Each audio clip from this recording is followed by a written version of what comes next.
Дыбыс ауада шамамен секундына 330 метр жоғары жылдамдықпен таралады.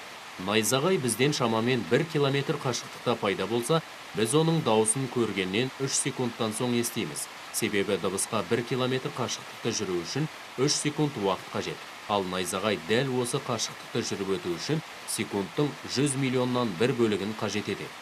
Жолаушылар ұшақтарының көбісі ауадағы дыбыс жылдамдығынан сәл аз жылдамдықпен, ал әскери жойғыш ұшақтардың көпшілігі дыбыс жылдамдығынан жоғары жылдамдықпен ұшады. Акустикалық толқындардың судағы жылдамдығы ауадағымен салыстырғанда әлдеқайда жоғары, шамамен секундына 1,5 километрге дейін жетеді.